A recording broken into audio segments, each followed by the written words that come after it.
Gerardo, muchísimas gracias por tenernos por acá y vos sos uno de los coordinadores de acá de la ORT, además de que tu especialidad también son los documentales. Y me gustaría empezar con una presentación de tu propia boca para que sepamos mejor con quién estamos hablando y qué vamos a aprender hoy. Bueno, muchas gracias, encantado. Yo soy Gerardo Castelli, soy el coordinador académico del área audiovisual de la Universidad Ort. También doy clases de cine documental y estoy tratando de empezar a realizar películas. He hecho en 2010 mi primer largometraje documental que se llama OSPI.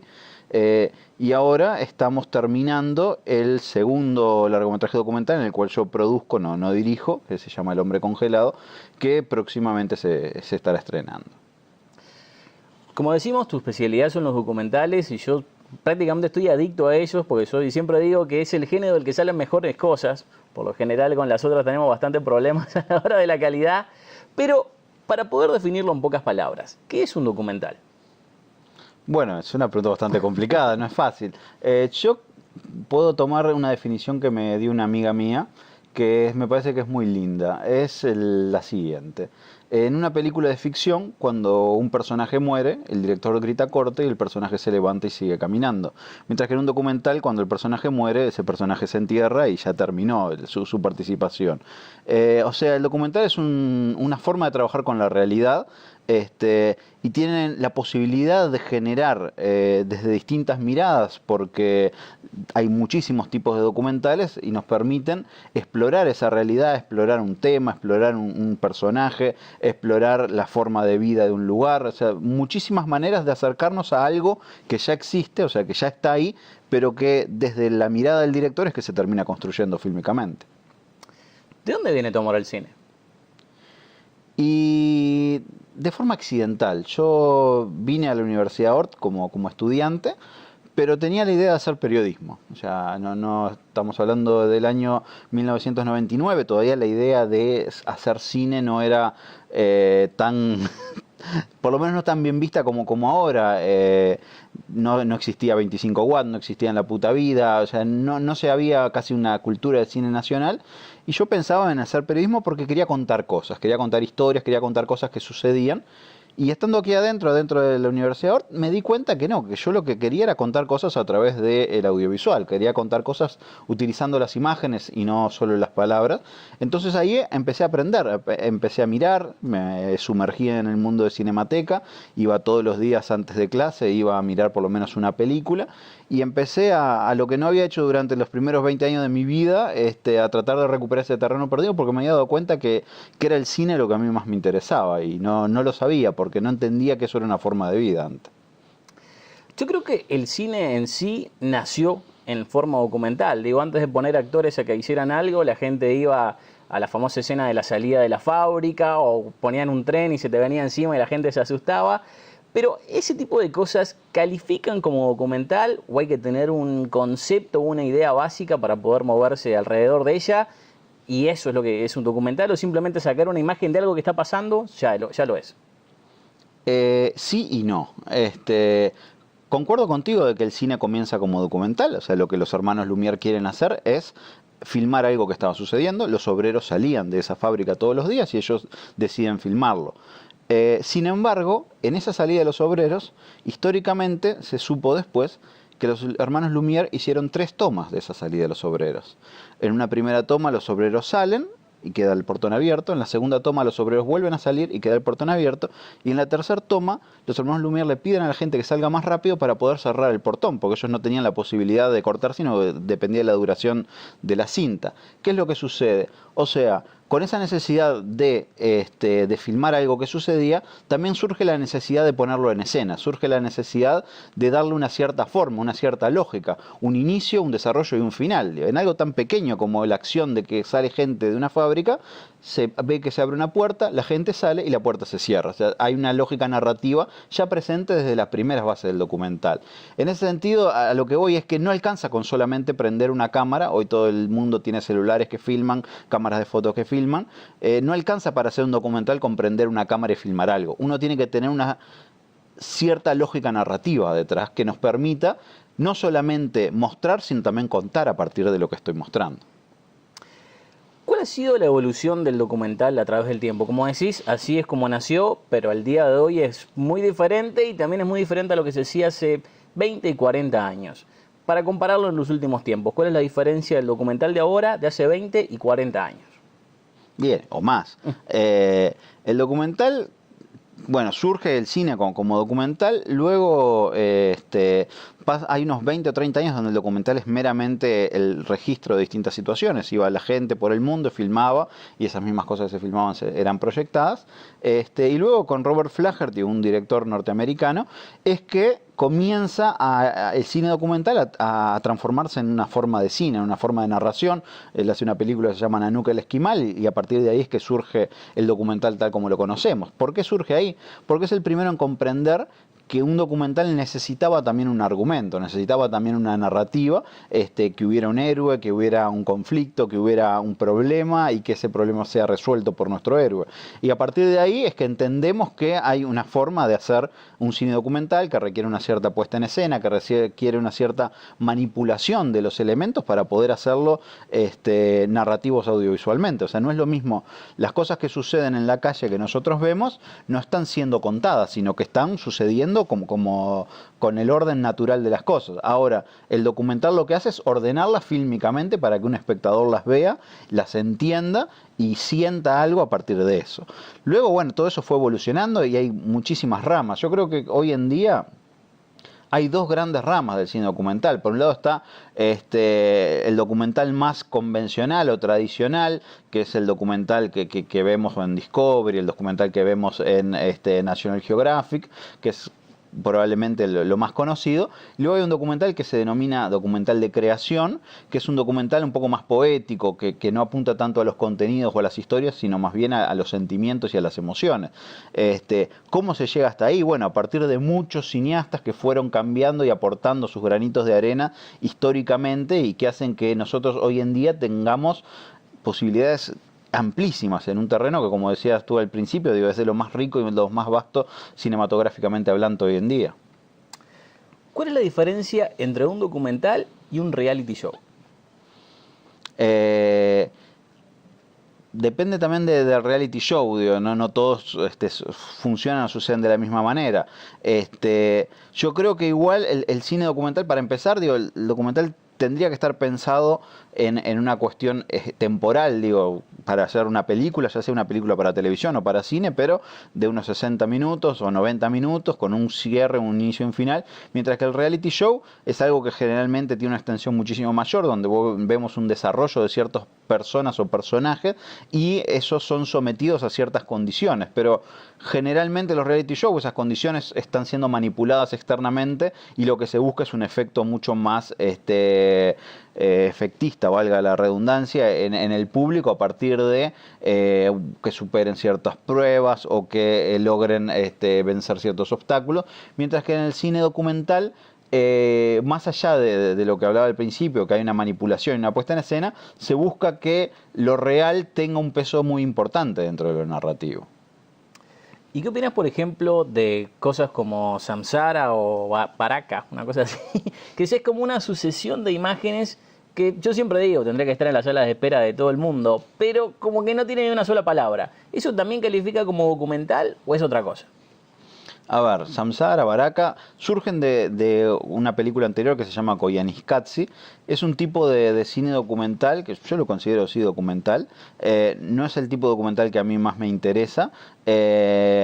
Porque no solamente por una cuestión de falta de palabras, porque hay películas en las cuales no hay palabras, pero se cuentan muchas más cosas, sino porque me parece que en muchos casos utilizan recursos muy simplistas para decirnos o para hacernos sentir cosas, con imágenes hermosas, claramente, y una capacidad fotográfica deslumbrante.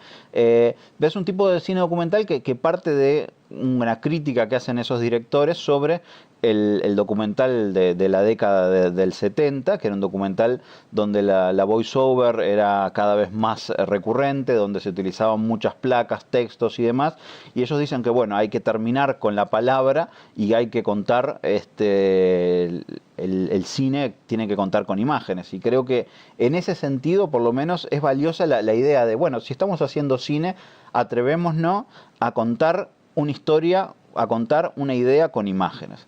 Luego, si la realización es la que uno quisiera, ahí es donde yo puedo tener mis discrepancias, pero para mí sí claramente es documental y marcan por lo menos una forma de contar distinta a lo que es la tradicional del cine documental. ¿Y qué opinás en este caso de los documentales? Estas cosas tipo Borat o The Comfort State of America o hasta Spinal Tap, que ya es más tirando para la comedia pura. Pero ¿esto es válido para entrar en los documentales o es simplemente una comedia? Bien. O una cámara escondida. También depende del ejemplo, ¿no? Hablando a grandes rasgos, el documentario o falso documental es un recurso válido, pero creo que su uso muchas veces está mucho más ligado a la ficción que al documental realmente. Su uso en el sentido de que se cuentan historias y se le da un carácter documental solamente por hacerlo como más gracioso y no porque sea verdaderamente pertinente el uso de las herramientas documentales. Pero hay películas o hay momentos en los cuales el falso documental puede ser una herramienta. Por ejemplo, yo no puedo filmar un lugar o no puedo filmar a ciertas personas y me interesa hacer una película sobre eso. Entonces, bueno, en ese caso yo entiendo que hacer un falso documental donde yo diga lo que yo siento sobre ese lugar o sobre esas personas, sobre lo que está pasando, que nos permita a los espectadores entender esa situación, es una cosa muy válida. Ahora, si solamente quiero hacer un chiste, yo creo que está mucho más ligado a lo ficcional que a lo verdaderamente documental, porque el objetivo no es documentar nada. Mientras que en el otro caso, más allá que sea una ficción, el objetivo sí es documentar algo que sucede en lo real. Y el usar este recurso, de usar actores para crear una situación que no podés filmar o de la que, por ejemplo, ni siquiera tenés fotos, ¿eso lo sigue calificando en el documental o cuando se tiene este tipo de dramatización ya se entra más en un terreno de ficción o hasta opinión de lo que podría haber pasado? Mira, yo creo que al final el que termina definiendo eso es el director. Y creo que con razón, porque de hecho la película es de esa persona, él es el autor y tiene la potestad de decir esto es un documental o esto es una ficción. En lo personal me parece que es una cuestión híbrida, pero hoy en día el cine también utiliza elementos híbridos. Yo qué sé, Zero Dark Thirty es una película que claramente es una ficción, nadie va a pensar que es un documental, pero la forma en que está construida, el basarse en hechos reales y demás, le dan un tono documental que hace que la historia sea mucho más impactante. Hay momentos en los cuales uno no sabe realmente si es una ficción o qué es lo que está viendo, y es algo muy, muy bello eso, porque te genera a nosotros como espectadores una tensión adicional por ese coqueteo con lo real. En ese sentido me parece que las películas que intentan estar en esa línea, en ese limbo entre lo documental y la ficción, son una apuesta interesante porque verdaderamente obligan al espectador a estar muy atento, a estar muy audaz y sagaz para entender qué es lo que realmente está viendo y qué cosas es lo que nos están diciendo acerca de un hecho específico, que obviamente tiene que tener un cierto grado de verosimilitud. O sea, no es que diga, bueno, no, Superman nunca va a ser un documental, digo, ya sabemos que no existe, pero los demás, digo, funcionar en ese tipo de nivel y de registro me parece que es una herramienta hoy en día muy válida, que marca esa madurez que tienen los directores de entender que al final documental y ficción son hermanos y que se pueden pasar de un lado al otro sin que uno diga, no, ya la película no es una película, no tiene nada que ver. Me encantó ese ejemplo que das de Zero Dark Thirty porque yo creo que ese es el ejemplo perfecto para esto, porque es una película que a mí me encantó, yo creo que tendría que haberse llevado el Oscar ese año, pero el problema es que por más que presentó hechos reales, como que le dio un twist a la historia. Y ese twist de la historia es lo que le trajo problemas, porque todos los críticos dijeron, están haciendo una alegoría de la tortura, esto está mal, está bien, lo que sea, pero por presentar las cosas de esa forma, como que se le fue la gente en contra y dejó de ser un documental, porque básicamente está basado en hechos reales. Eso no va en contra, o mismo por más que estás recreándolo, deja de ser completamente un documental para entrar en esa opinión del creador. Yo creo que la opinión del creador es fundamental. En el caso de esta película, El problema es que a nadie le gusta ver cómo se tortura, y es lógico. Y son escenas que la directora piensa en generar un rechazo. O sea, si uno se pone a agita una bandera mientras pasa eso en el cine, está mal la cabeza. O sea, son situaciones que uno le genera cerrar los ojos, taparse un poco, porque no quiere verlo. Ahora, ¿por qué están en una película? Y en una película, digo, de una directora aclamada, de una calidad técnica y narrativa muy importante, están porque verdaderamente la directora siente que nos tiene que enfrentar con eso. Es decir, esto es lo que está pasando, esto es lo que los soldados norteamericanos hacen en este tipo de situaciones. O sea, no vivir en una especie de isla de la fantasía donde todo es perfecto, donde hay buenos y malos y se comportan sobre ciertas reglas de conducta, ¿no? Digo, en la guerra no existen los buenos y los malos, todo es malo, todo es destrucción, más allá de que sea en pos de la liberación o en pos de atrapar a un asesino. Al final, digo, lo que se ve es que hay muerte, destrucción, asesinato, violencia extrema, y es parte de eso. Y creo que eso lo termina transformando también en esa mirada documental, porque mostrar una cosa así con esa crudeza, más allá de que uno sepa que no es documental, sino que es un actor, que la sangre no es sangre, sino que es pintura, no sé lo que usarán, pero uno se mete por la forma que está filmado, por esa cercanía con lo real, se mete en la piel y en el momento y te genera ese rechazo. Y eso es lo que tiene de interesante. Me parece que entiendo que se le haya criticado, pero se critica más que nada porque muchas veces se prefiere que la gente no vea ciertas cosas que pasan, más cuando el que las está haciendo es supuestamente el que está luchando por la paz y la libertad. Pero yo creo que en ese caso el problema fue la apología. O sea, básicamente todos los republicanos en Estados Unidos estaban en el cine agitando la bandera. Y esa fue la crítica. O sea, y creo que esa no solamente fue la crítica, sino en parte es innegable que el espíritu con el que trataron de hacerlo. O sea, mirá, esto es lo que pasa y esto es lo que hay que hacer, porque si no las cosas no funcionan. Digo, y creo que de ahí viene el rechazo, no porque esté mal el hacerlo. Claro, puede ser. Yo igual no comparto del todo. Yo creo que entiendo sí que los republicanos por una cuestión lógica estaban levantando las banderas, porque aparte la figura de Bush era muy importante para lo que sucedía en la lucha contra Bin Laden, pero en lo personal, pero es una opinión que puede ser contrastada. Me parece que la película no intenta decir esto es lo que hay que hacer, sino que es lo que dice esto es lo que se hace. Y en esa pequeña diferencia es donde nos pone a nosotros como espectadores en el lugar de, en cierta forma, reflexionar sobre qué es lo que se hace. Yo no sé si la película nos dice esto es la única forma de solucionar este problema es a través de hacer estas cosas. A mí me generó muchos más cuestionamientos sobre la forma y no la obediencia, el sentir que sí, esta es la manera de combatir el terrorismo a partir de más terror. Es discutible. Yo sé que hubo opiniones que descalificaron a la directora por sentir que era una apología de la tortura o de que el fin justifica los medios. Yo siento que no. Yo creo que la directora nos dijo, bueno, acá para llegar a Bin Laden se hizo esto. Pero no sé si nos dice qué bueno que se hizo esto para llegar a Bin Laden. Ahí es donde está la diferencia, y me parece que si por lo menos en mi caso me vale la pena, porque si alguien se sienta a ver la película y dice la pucha, o cómo puede ser que esté pasando esto, cómo puede ser que se llegue a este grado de devastación y de destrucción humana, que implica ese tipo de reflexión, creo que ya cumple un cierto cometido que va más allá de contar una historia. ¿Cuáles son las reglas o parámetros generales para que un documental sea un documental y no otra cosa? Ajá, habría que definir qué es otra cosa.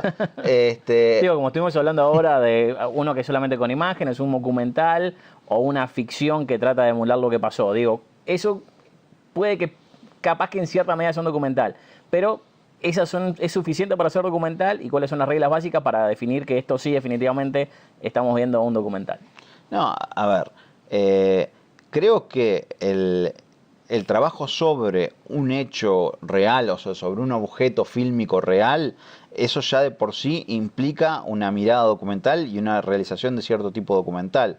Luego están el abanico de matices que es casi infinito, de ir hasta, yo que sé, a ver en JFK de Oliver Stone, en el cual muestra las imágenes del asesinato de Kennedy, que claramente son el asesinato de Kennedy, no es el asesinato de un extra, dentro de una película de ficción donde nadie pensaría que es un documental, a este caso que hablábamos recién, donde sí uno puede empezar a ver hasta dónde se llega a los límites de lo ficción o documental, o películas como Borat, donde bueno, se busca hacer una comedia, pero se intenta generar un cierto tono documental.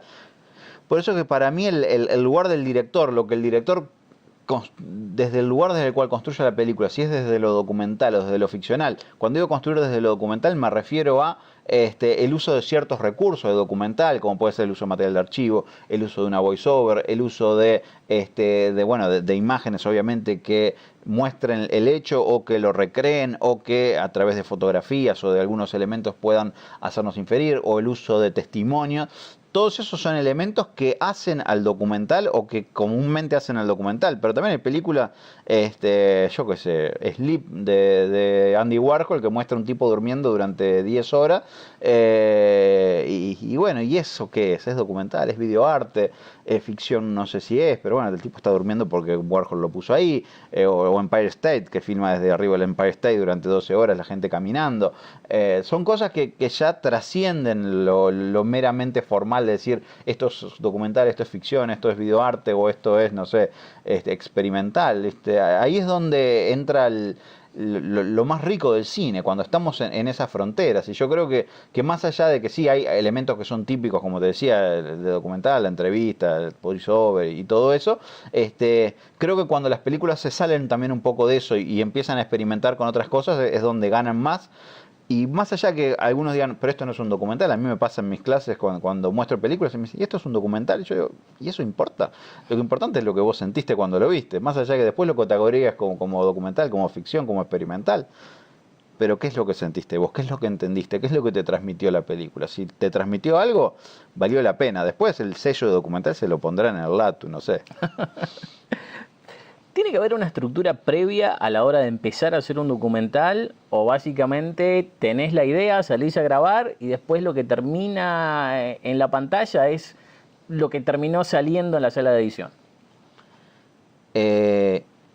Yo creo que hay dos momentos que son obviamente muy importantes, o tres momentos que son muy importantes, pero en relación a esto, que es, en relación a esto que decías, hay dos, que es el pre-rodaje, o sea, todo lo que es la parte de desarrollo, donde uno se imagina la película, donde uno intenta darle un cierto orden, un cierto sentido a la película.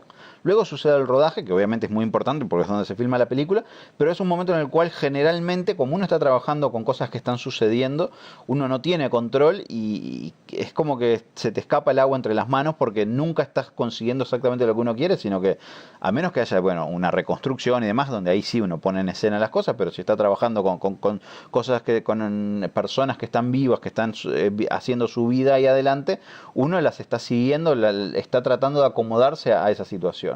Y por eso la otra parte importante es el montaje. Ahí es donde verdaderamente se escribe el guión de la película, donde se le termina de dar sentido, donde las cosas que uno pensaba que iban al principio terminan yendo al final, donde los planos que uno creía que eran fundamentales los termina sacando y donde cosas que uno dice, lo filmo por si acaso, termina siendo el centro de la película.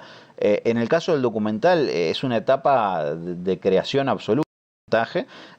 Porque verdaderamente ahí es donde uno encuentra la lógica de la película, escribe la narración real que va a tener la película, y es más, yo siempre le digo a mis alumnos, si ustedes cuando tienen una idea y luego que esa idea la van y la filman y luego la filman y la editan, y cuando ven lo que editaron era exactamente lo mismo que pensaron al principio, entonces no pasó nada en el medio. O sea, algo se les escapó porque estuvieron demasiado enceguecidos por lo que querían hacer y no vieron las cosas que estaban sucediendo.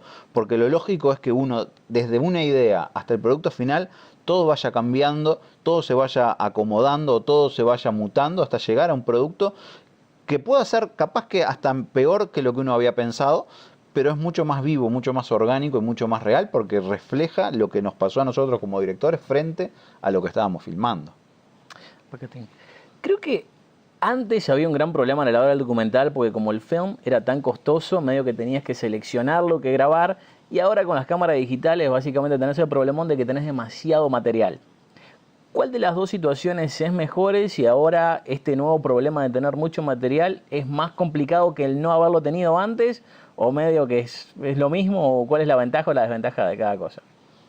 A ver, yo creo que va en madurez más que nada. O sea, si tener la posibilidad de grabar muchas horas, pensando especialmente en documental, donde uno no tiene programadas las cosas, sino que las está buscando, si eso es una desventaja, tener muchas horas, entonces estás haciendo las cosas mal. O sea, eso es una ventaja claramente. O sea, antes cuando se trabajaba, documental generalmente se trabajaba con 16 milímetros, porque es un formato más barato que el 35 milímetros. Y implicaba que uno tenía cierta cantidad de metros de película y más allá de que las cosas sucedieran o no sucedieran, la película la tenías que hacer con eso porque no tenías el presupuesto como para hacerlo. Hoy en día las cámaras son más económicas, no tenés que gastar en fílmico, podés grabar la cantidad de horas que quieras, lo cual demanda sí otro tiempo de edición, pero generalmente la primera edición la hace el director con un montajista, o sea que tampoco es tan costosa. Y uno tiene posibilidades de hacer muchas cosas. Yo creo que el problema está en si sabes o no sabes lo que querés hacer. Si vos sabés lo que querés hacer, vos sabés lo que estás buscando cuando filmás, vas a filmar eso. Entonces vas a filmar una cantidad de horas mayor de la que filmarías con 16 milímetros, pero acotada en función de tus expectativas. Ahora, si vos vas al rodaje a decir voy a ver qué pasa, vas a terminar filmando cientos de horas, dentro de las cuales vas a utilizar el 1% y vas a estar en un verdadero problema. Entonces, si uno hace bien, poniéndome ya en el rol de maestra ciruela, si uno hace bien los deberes al principio, de decir, planifico qué es lo que quiero hacer, sé qué es lo que estoy buscando, entiendo qué es lo que necesito, uno va a ir a buscar eso, va a encontrar otras cosas y las va a filmar y le va a agregar eso a la película, pero va a haber una cierta lógica desde el inicio. Ahora, si uno dice, bueno, yo quiero hacer un documental sobre la patria, ok, bien, ¿y qué hacemos? Ay, no sé, voy a filmar la patria. Y salís a filmar a todos los uruguayos, a todas las calles, a todos los símbolos patrios, lo que sea, y vas a tener 1000 horas de película y nunca vas a tener una película real. Entonces ahí está, decir, bueno, yo sé lo que quiero esto. Y a partir de ahí filmo, y entonces tengo la gran ventaja de trabajar con material digital que me permite filmar barato y mucho. Mientras que de la otra forma, sí, tengo tantas posibilidades que al final no hago nada porque no sé lo que quiero. Pero el problema no es el digital, sino que el problema es que no sabes lo que querés. Ahí es donde está la situación. ¿Por qué crees que los grandes estudios no se lanzan a hacer películas? O sea, a hacer documentales. La mayoría de ellos salen de gente independiente, 99% nunca llega a la pantalla grande, y eso es porque no hay un público para esto, o por ejemplo ya desde el vamos se concibe como algo para la pantalla chica, porque sabe que la gente no va a pagar una entrada para ver algo que puede ver en la casa. Sí, yo creo que ahí está gran parte de la respuesta. O sea, los estudios tenemos que entender también que trabajan a una escala económica que para nosotros es inviable, para nosotros los documentalistas. Entonces, yo creo que tienen un problema que es hasta la competencia desleal para los estudios. Para un estudio grande, que ya que mueve una maquinaria de millones, hacer una película que sale 100, 200, 300 mil dólares, le termina saliendo 10 o 15 veces más, porque digo, van a trabajar con un director de fotografía que ya está contratado y que tiene un canon que va a cobrar, un coso que va a cobrar tanto, mientras que nosotros, los documentalistas que trabajamos de forma más independiente, tenemos la ventaja de que, bueno, ya tenemos la cámara, entonces, bueno, si tengo algún fondo consigo y voy y filmo, y si no, igual voy y filmo y sin ganar un peso, pero hago la película que quiero. Entonces, en ese sentido, la competencia hace que le sea muy difícil a los estudios decir, nos vamos a poner a hacer documentales porque les va a salir más caro y no les va a asegurar un retorno económico. Lo opuesto pasa con las ficciones que ellos hacen. Ellos gastan 100 millones de dólares en hacer una película porque ellos saben que la van a recuperar y que nadie puede competir con eso. O sea, no existe una industria en el mundo que pueda ser capaz de gastar el dinero que gasta Hollywood en sus películas de ficción. Entonces, ¿Para qué me voy a arriesgar a trabajar con una materia que no es, por un lado, no es la que conozco, que ya de por sí hay una competencia mucho mayor, porque se filman muchísimos documentales, por eso mismo, por una cuestión de economía, cuando a mí lo que me sirve es trabajar sobre los grandes presupuestos, que es donde yo me impongo, gano, porque tengo el dinero y tengo la capacidad de realización. Entonces yo creo que por eso que es algo que nunca se va a dar, más allá que hay algunas películas hechas a través de estudios, pero no es lo común porque no le ven el rédito económico y la ecuación costo-beneficio para ellos es fundamental. Una cosa que a mí siempre me interesó es cuándo un documental es lo suficientemente bueno para llegar al cine. Como estamos diciendo, los 100 que se hacen, 99 nunca llega, pero hay casos como por ejemplo La Marcha de los Pingüinos, que va al cine, hace un montón de plata y tiene éxito en todos lados, pero a ciencia cierta no es más que un documental que puede ver a las 5 de la mañana en el canal estatal de cualquier país. ¿Dónde está ese switch? Y por ejemplo, esa película o de las pocas que llegan a la pantalla grande, ¿qué es lo que tiene que tener de especial para dar ese salto a hacer mucha plata? Bien, creo que hay varios factores, igual no es algo sobre lo cual me haya sentado muchas veces a pensar, pues nunca pensé que mis películas iban a ser vistas, entonces digo, parto de ni siquiera preocuparme por eso. No, pero a ver, creo que supongamos, La Marcha de los Pingüinos creo que lo que tuvo detrás fue una gran orquestación mediática de publicidad, o sea, se logró transmitir bien, tenía, creo que era Disney atrás, digo, que también le daba un sello de importancia de distribución, y una historia que ni fu ni fa, pero bueno, se dejaba ver. Pero sí, la podíamos ver tranquilamente a las 3 de la tarde en el Discovery Channel y nadie iba a decir que raro esto. Yo qué sé, por otro lado está un tipo como Michael Moore, que Michael Moore juega por otro lado, no juega tanto por la publicidad, más allá que él la hace o la hace por otros medios, sino que la publicidad se hace sola en sus películas, porque utiliza temas tan rimbombantes, con tanto efecto sobre la situación actual, que hace que la gente quiera ver qué es lo que dice el loco sobre esta situación. Pero son casos muy específicos, no creo que haya un parámetro. Tal vez también sea necesario, tal vez no, seguramente sea necesario también un poco de suerte. Yo he visto películas documentales que me parecen, bueno, lo hemos hablado, digo, mucho mejores que películas de ficción que se estrenan en cine, pero el cine no está pensado para el documental y la gente no se programa para ir a ver un documental al cine.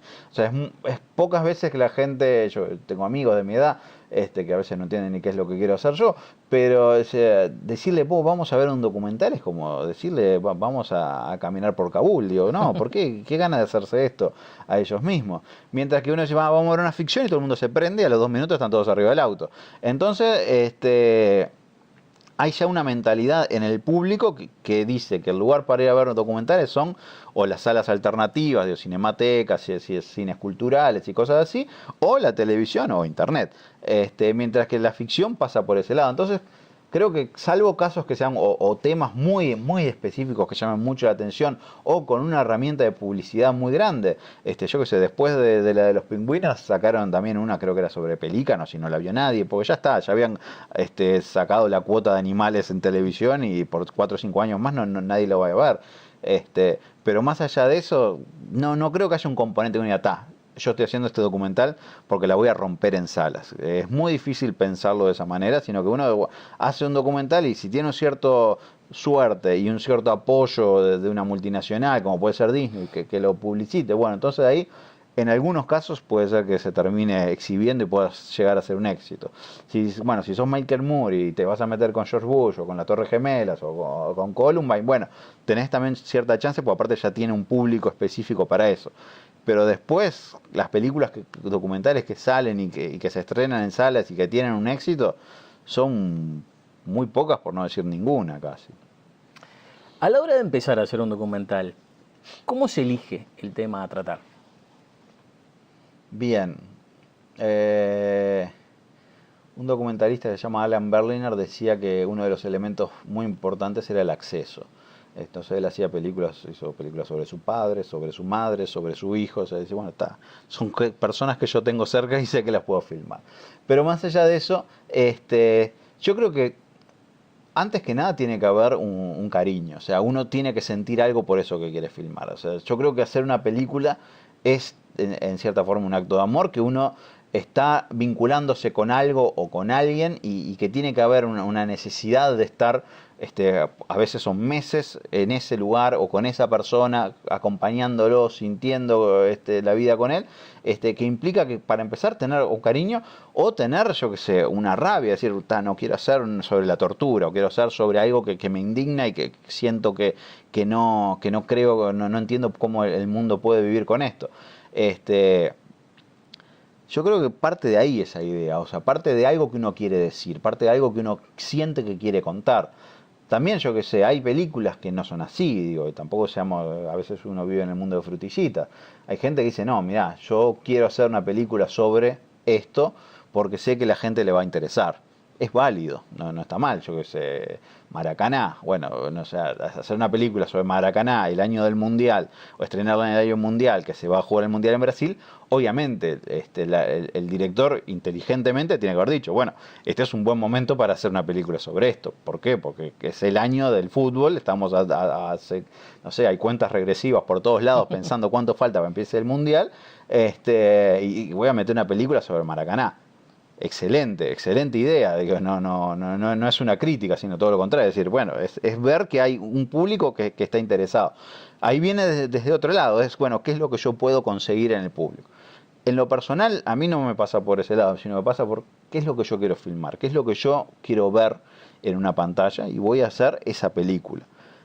Después saldrá mejor o peor, eso es otro tema, pero creo que por lo menos, y más lo que yo intento transmitirle a mis alumnos cuando están empezando es acérquense a las cosas que verdaderamente los motivan, a las cosas que los mueven de alguna manera, porque ahí si a ustedes les interesa, seguramente hay alguna otra persona que les interesa. Si van a filmar una película sobre algo que no les interesa a ustedes, ya de por sí la película no va a ser interesante.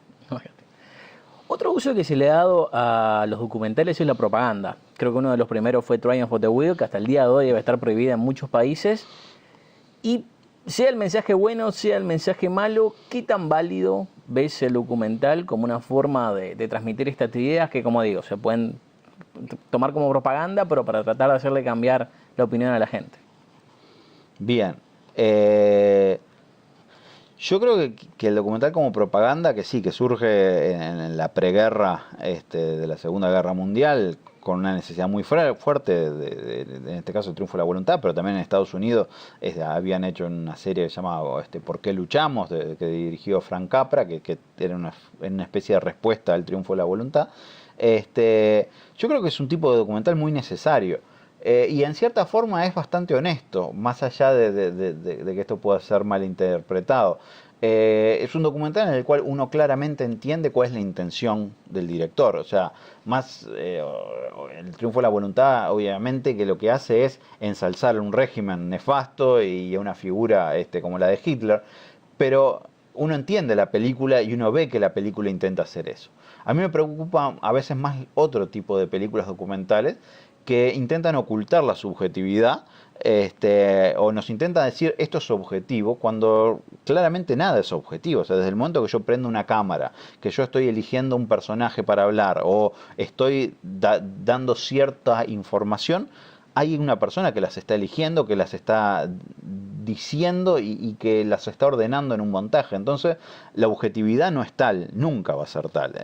Por eso es que me parece a veces más peligroso, en lugar de la propaganda, las películas que son políticas objetivas, o que intentan ser objetivas, o que se dicen a sí mismas objetivas, que las películas que son netamente de propaganda, donde uno sabe lo que va a encontrar en ese tipo de películas.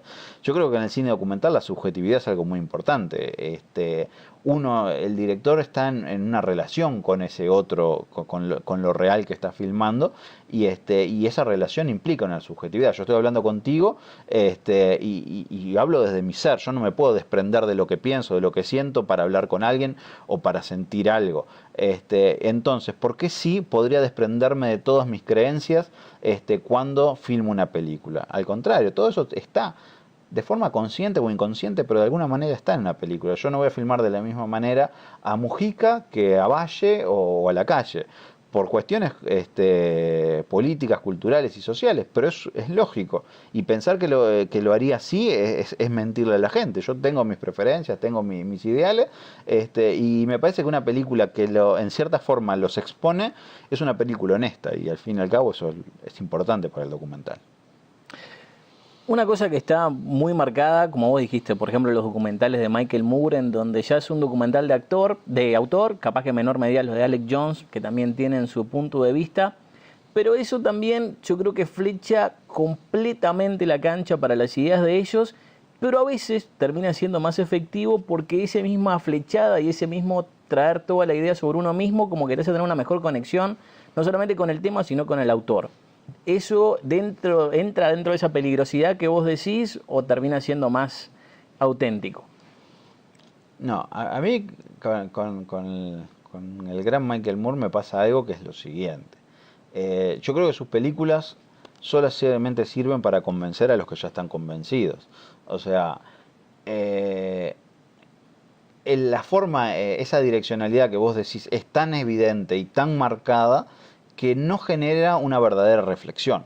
O sea, estamos dividiendo el mundo entre la gente inteligente que piensa lo mismo que Michael Moore y dice, mirá qué bien, como le dijo esto a Bush en la cara, y los que son retrógradas que supuestamente están en contra de lo que piensa Michael Moore.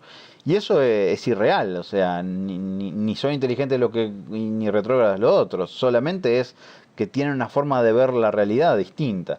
Yo creo que ese tipo de películas, que supuestamente lo que intentan es hacer reflexionar a la gente sobre un problema, lo que no hacen es reflexionar, sino que nos dicen, este es el problema, y al mismo tiempo nos dicen, y esta es la solución.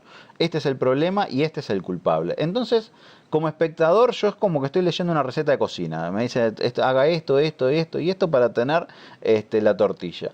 Y no nos pone como en un lugar inteligente, nos pone en un lugar de estúpidos, de sentate a ver cómo el iluminado Michael Moore nos va a decir cómo tenemos que vivir, o cómo está el mundo, o cómo es que las situaciones se están dando. Eso para mí es peligroso porque de la misma forma que lo hace Michael Moore se hace en otros lados, y nos tratan de transmitir esa simplicidad de los problemas, de que si todo fuera tan fácil se resolverían en 2 minutos, y la vida lamentablemente es mucho más compleja, y las situaciones de violencia, las guerras y demás se siguen dando. Si todo se solucionara, yo qué sé, no vendiendo armas de fuego, creo que ni siquiera George Bush podría impedirlo, no, porque al final uno termina diciendo, claro, sí, si yo no vendo armas, la gente no se mata.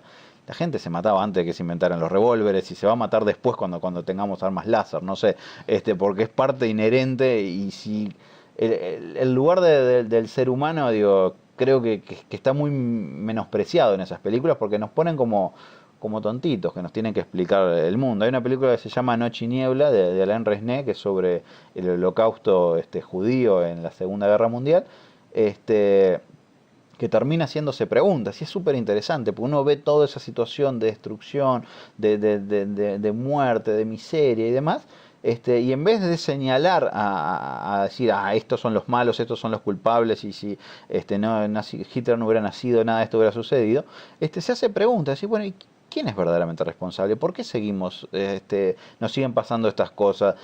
¿Por qué los campos de concentración hoy en día son lugares donde la gente va a sacarse fotos? O sea, ¿qué cosas están pasando en este mundo? Y a eso es a lo que me refiero cuando digo un cine que intente hacer que el espectador se haga preguntas, y no solamente le diga, Tamia, vos tenés que pensar esto, gracias, este es tu lugar. Yo qué sé, es ese tipo de cine como el de Michael Moore, me parece que solamente convence a los que ya están convencidos. Y yo estoy convencido, pero de otras cosas. Pero no siempre es así. Capaz que Michael Moore es un ejemplo muy extremo. Pero está, por ejemplo, Spurlock con Super Size Me, que al día de hoy McDonald's y todas las comidas rápidas están vendiendo ensaladas gracias a ese documental. Mismo la película de Gore, An Inconvenient Truth, también te da el problema, la solución, y te dice qué es lo que va a pasar. Hay mucho retraso, mucho cosa contra ellos, pero terminó ganando el Oscar, y encima al día de hoy se enseña en las escuelas de Estados Unidos, aún en medio de un debate impresionante sobre este tema específico. O sea que, digo, no es que le habla a los convencidos, sino que también termina convenciendo a los que no, porque, digo, al día de hoy son pocos ejemplos, pero lo estamos viviendo. Igual, Super Size Me es distinto a lo que hace Michael Moore, porque Super Size Me lo que dice es, o la lógica de Super Size Me es, yo me voy a hacer lo que le pasaría a una persona si comiera hamburguesa todos los días. Y creo que ahí hay una lógica irrefutable. No, si bien nos dice la comida chatarra es una basura, nos lo muestra y él se hace, en cierta forma, se expone a ese problema. Michael Moore no simplemente nos muestra y nos dice desde otro lugar, desde el lugar del erudito, cómo tenemos que vivir o qué cosas tenemos que hacer para que eso no suceda. Pero no se va a luchar contra, yo qué sé, contra Osama Bin Laden, como sí lo hace Spurlock en otra película posterior. Digo, hay una diferencia. Igual, claro, una cosa es meterse con McDonald's, otra cosa es meterse con el gobierno de Estados Unidos, que no son situaciones distintas. Y bueno, bienvenido que hay ensaladas en McDonald's. Digo, no sabía que había sido por él, pero bien. Ahora, lo de una verdad incómoda o inconveniente. Sí, igual yo tengo amigos que son meteorólogos y científicos y me dicen que lo del calentamiento global es bastante cuestionable, así que me asusta que se esté dando clase con eso, porque puede ser que dentro de 10 años digamos, bueno, y al final estábamos todos equivocados, el problema venía por otro lado. No, es cierto, pero de nuevo, son películas que creo que son menos radicales que Michael Moore. Michael Moore, él se pone en un lugar que es hasta violento con el espectador, porque él se pone hasta como guardián de la verdad o de los derechos. Y ¿quién lo proclama el guardián de los derechos? Nadie. Mientras que en los otros casos, bueno, nos plantean situaciones, o en el caso de Spurlock, él se hace a sí mismo, es carne de cañón y experimenta con su cuerpo para ver cómo son las reacciones, más allá que también está todo armado para generar un efecto en el espectador. Hay un tema de generar eso en ese espectador y de conseguir que entienda a partir de verlo a él, que entienda que él mismo le está pasando eso. No digo que esté mal generar un efecto, al contrario, me parece que un cine que logra un efecto en el espectador es importante. Yo no sé igual hasta qué punto alguien deja de comer en McDonald's por ver Super Size Me, o alguien deja de tirar una lata a la calle por ver una verdad inconveniente. Más allá de que se puede estar enseñando en las escuelas, yo también utilizo películas para dar clases y no por eso creo que los alumnos van a cambiar en algo su forma de vida. Yo qué sé, a mí me gustan, como te digo, películas que son más reflexivas y no tan dogmáticas sobre qué cosas hay que hacer y cómo tenemos que pensar. Tradicionalmente, como estuvimos hablando, los documentales son algo más independiente. Pero también está la paradoja que se premian los Oscars y por partida doble. ¿Crees que el dar estos premios va con el espíritu del documental, o esto es una cosa que se tendría que dar en forma paralela, hasta mismo por el hecho de que hay que demostrar que se vieron todos los documentales que están nominados para siquiera votar en esa categoría?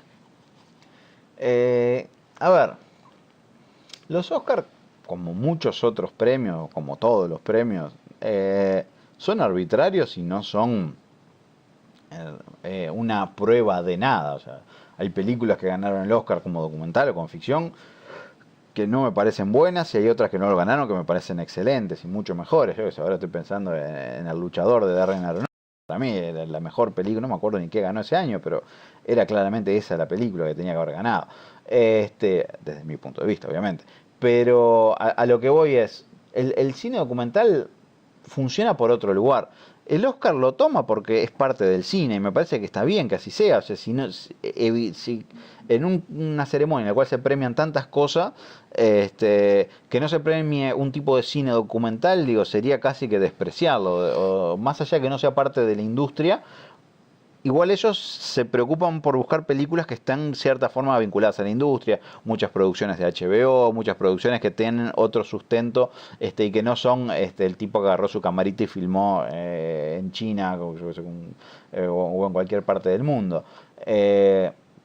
Yo creo que es bueno, creo que es bueno por un lado que se den premios porque sirve para divulgar, hacer que la gente se acerque a películas, que las mire, que las busque, que aunque sea por internet. Lo mismo pasa con otros premios de festivales y demás, que no tienen obviamente el prestigio ni las transmisiones en vivo de los Oscars, pero que también sirven para que la gente se acerque. Todo lo que haga que el público se acerque a este tipo de cine me parece que es válido.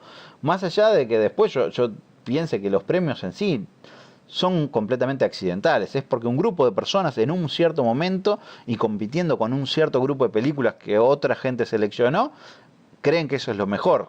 Si eso significa que eso sea el mejor, y es el mejor para esa gente en ese momento y en ese lugar. Al otro año cambia el jurado. En el caso de los Oscars es más abierto porque bueno, es todos los miembros. Pero yo que sé, en un festival de cine, bueno, hay 3 personas en el jurado este año y el otro año vienen otras 3 que son, y bueno, y eligen cosas similares o completamente distintas. Hay mucho de suerte o de accidente en que justamente vean lo que estaban buscando en esa película. Pero que el hecho en sí de premiarlo, de darle publicidad o de que se vea en distintas partes del mundo y que la gente diga, mira, me interesa ver una película sobre este músico o sobre esta situación, creo que ya de por sí genera una ola que hace que el documental crezca. Yo tengo un amigo músico que es Tabaré Rivero, que bueno, la Tabaré es una banda, ¿viste?, de rock y dark y todo eso, y siempre iba a promocionar sus toques. Omar Gutiérrez, y yo digo, pero vos sabés, Omar Gutiérrez si es lo opuesto a lo que vos hacés. Y él me dice, bueno, porque yo veo a Omar Gutiérrez y se entera 100 veces más gente de la que se entera si voy a la radio, si pongo una ficha y demás.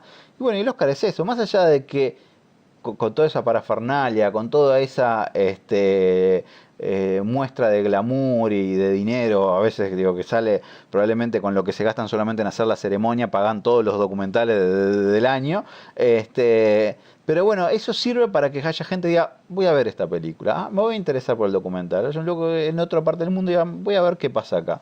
Y entonces en ese sentido digo, le da una amplificación que si no la tendría, y uno no sabría que existen películas, digo, que son muy buenas algunas. Hablando de la financiación, creo que es un gran problema a la hora de empezar a hacer el documental. Capaz que si elegís un tema que le cae bien a algún tipo de gente, podés ir específicamente a esas personas a pedirle plata.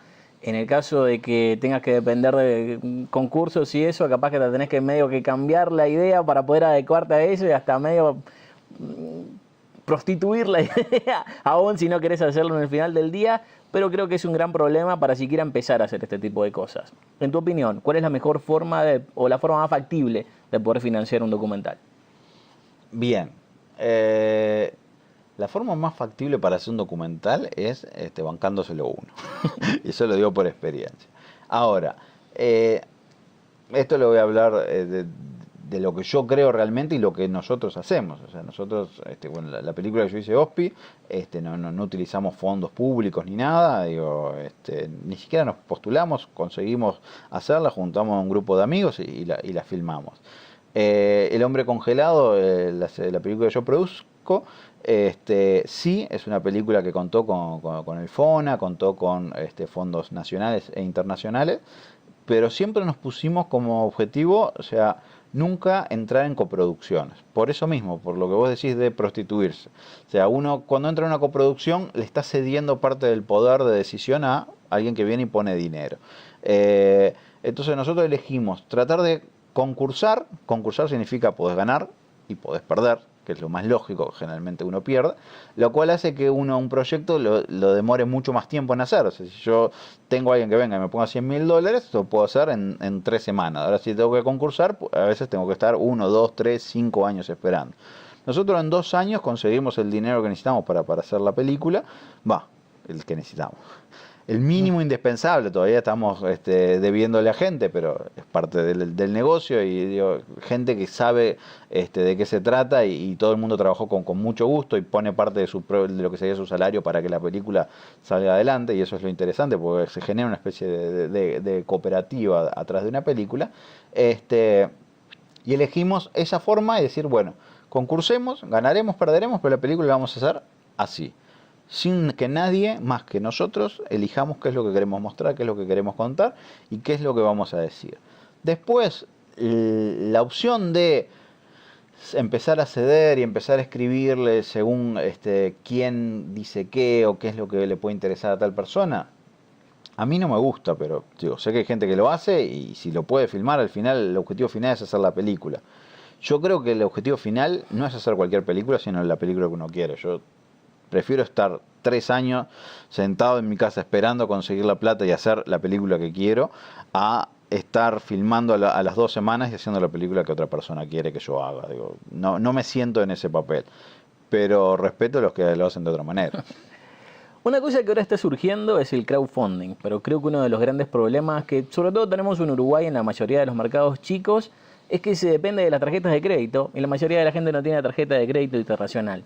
¿Hay otra forma que vos veas factible para que la gente pueda aportar dinero sin ser esa, o se ha intentado tratar de hacerlo? Acá en Uruguay creo que en las pocas veces que se ha tratado no ha tenido mucho éxito, pero ¿a vos se te ocurre otra idea, por ejemplo, en donde se pueda empezar a producir de esta forma? No, la verdad que no. No, a ver, lo que hay sí es un movimiento que se llama el Doc Montevideo, que surgió hace pocos años, donde hay meetings con canales de televisión, con productoras internacionales, con distribuidores, que favorece la posibilidad de generar un cierto negocio, una preventa o por lo menos un interés de que alguien ponga algo de dinero en una película. No es fácil tampoco, o sea, si bien no es un concurso, es a veces hasta peor porque tenés que en cierta manera seducir al otro con tu proyecto y hacerlo interesarse. Pero es una manera, digo, lógica. De hecho, en la mayor parte del mundo, los canales de televisión son los que financian los documentales. El problema es que acá en Uruguay los canales de televisión son pobres, o se hacen los pobres para no poner plata. Eso nunca lo tendré muy claro. Pero lo cierto es que los fondos públicos son escasos y uno tiene que buscar las maneras posibles, porque lo que más quisiéramos es poder vivir de hacer películas.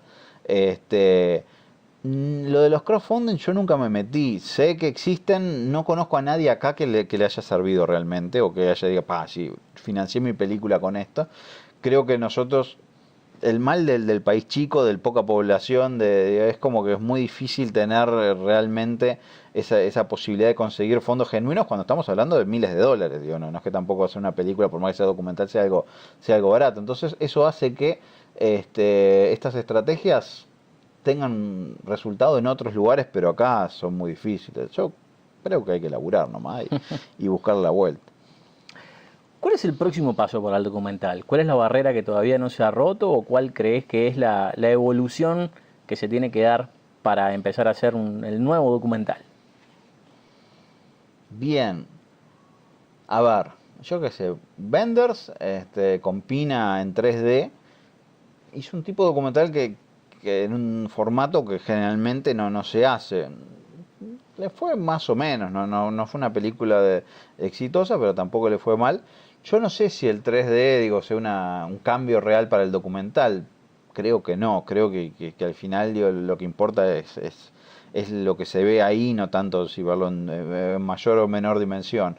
Yo no sé si hay un cambio necesario. Yo creo que lo que hay es una necesidad de hibridación, como hablamos al principio, o sea, de empezar a derrocar las barreras, de que ya no sea documental o que sea ficción, sino que sea cine, o sea, pensar películas que trabajen los dos lenguajes de una forma única, el de la ficción y el del documental, y que el espectador, poder llegar a un espectador aún mayor por eso mismo, porque no vaya a ver una película y no vaya a ver una ficción y no diga, no, pero si es un documental no voy. Pero es algo muy difícil y no todos los temas o no todas las situaciones se pueden dar, y tampoco sé muy bien cómo lograr que eso se genere, hasta qué punto trabajar con actores, hasta qué punto trabajar con personas reales, viviendo sus vidas. Es como, yo creo que sí, lo que hay es un cambio que nos la da la tecnología y la posibilidad de que todo el tiempo todo el mundo esté filmando, que es un cambio real, que es que cada vez se necesita menos filmar para hacer algo, porque hay alguien que ya lo está filmando por vos. Creo que el problema está acá, está en las cabezas que puedan tomar ese material y compaginarlo. Un tipo de cine documental que se llama el de found footage, que es el de trabajar con materiales de archivo, es un tipo de documental que en Uruguay está muy poco explorado, pero en el mundo cada vez se hace más presente por eso mismo, porque ya no necesito filmar, todo está filmado. lo que necesito es entender cómo construir un relato a partir de eso y tomar fragmentos de distintas filmaciones y reconstruir una idea a partir de ahí. Eso es un desafío interesante para el documental y más en Uruguay, que es algo que se trabaja muy poco porque no tenemos cultura de trabajar con materiales de archivo de una forma creativa. Pero no sé muy bien hacia dónde va el documental. Pero creo que hacia dónde va bien, o sea, que al final que siga. Págate, te agradecemos un montón y por favor contanos cuándo es que vamos a poder ver tus próximas 2 películas y también si nos querés contar un poco de los cursos que tenés acá en la ORT en el caso que la gente después de haberte escuchado hablar se interese en aprender de vos. Bueno, a ver, no, yo hice la película que yo hice ya se vio, digo, no se estrenó en salas, sino que se estrenó en Cinemateca, en el Festival de Punta del Este, que se llama OSPI, o sea que esa no la van a poder ver, digo, a menos que tengan suerte, y se ve algún lugar, digo, cada tanto se exhibe en alguna sala, pero no tienen una salida real. El hombre congelado, que es una película de Carolina Campo, que yo soy el productor, se estrena en Suiza en abril de 2014 y luego va a ser estrenada en distintos países europeos. Digo, vamos a ir a Berlín, bueno, es una ciudad obviamente, vamos a estar en Berlín, vamos a estar en Lausanne, vamos a estar en República Checa, haciendo algunos festivales y en 2015, en marzo-abril de 2015 se va a estrenar, no sé si en salas o por lo menos en alguna sala pequeña de Casablanca. Todavía no tenemos muy claro dónde vamos a hacer el estreno en Uruguay, pero la idea sí es obviamente estrenarla, así que esperemos que si a alguno le interesa se tome su tiempo, se lo anote en un calendario, porque de aquí a abril de 2015, igual esperemos poder por lo menos hacer un poco de difusión y pegar algún afiche divertido por la calle. Y bueno, y después digo, la Universidad OR tiene la licenciatura en Comunicación Audiovisual y la carrera técnica en Comunicación Audiovisual para la gente que esté interesada en el cine, en la realización audiovisual y para que puedan encontrar una forma de pensar el audiovisual que creo que ahí es donde está la diferencia. O sea, entender que filmar ya no es el problema, sino que el problema es saber qué es lo que se está filmando y qué hacer con ese material. Acá los esperamos si les interesa venir. La última pregunta. Dime. Vos dijiste que no sabés, o sea, que esta película supuestamente la primera OSPI ya se estrenó, no va a ser muy vista y tenés que tener suerte para verla. Sí. El hecho de, por ejemplo, de que vos la subas a internet y no ganes nada por eso, ¿cuál es el balance entre poder llegar con el producto a la gente y poder ganar sobre ese producto comercialmente? Porque me imagino que también hay una inversión de por medio que querés recuperar. No, o sea que a mí me pasa con esa película que no es una cuestión de dinero, porque si bien no gané, tampoco perdí. No me salió nada hacerla, perdí tiempo, no es una pérdida, invertí tiempo, mejor dicho, mío y de amigos que me acompañaron y que me ayudaron mucho para poder hacerla, y todos éramos conscientes de que estábamos experimentando, estábamos haciendo nuestras primeras armas, entonces en ningún momento nos interesaba ganar dinero a partir de la película.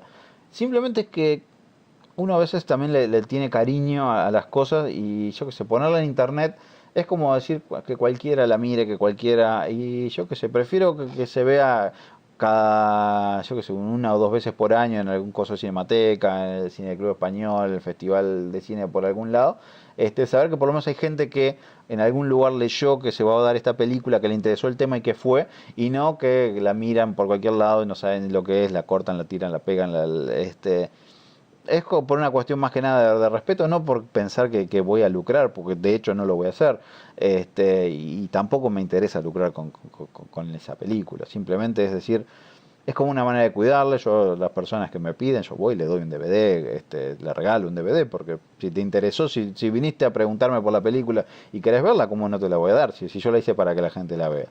Pero ya colgarla en YouTube, una cosa así, me generaría un rechazo. Si cualquiera, en cualquier lado, puede estar haciéndole cualquier cosa y no. La quiero demasiado como para dejar que eso sea así. Págate, muchísimas gracias en serio y el mejor de los éxitos que ya estás teniendo con tus clases y también con todos los productos que tenés ahora y seguramente sacarás en el futuro. Bueno, Bárbaro, muchísimas gracias a ti y cuando quieras serás bienvenido. Muchas gracias. Bárbaro.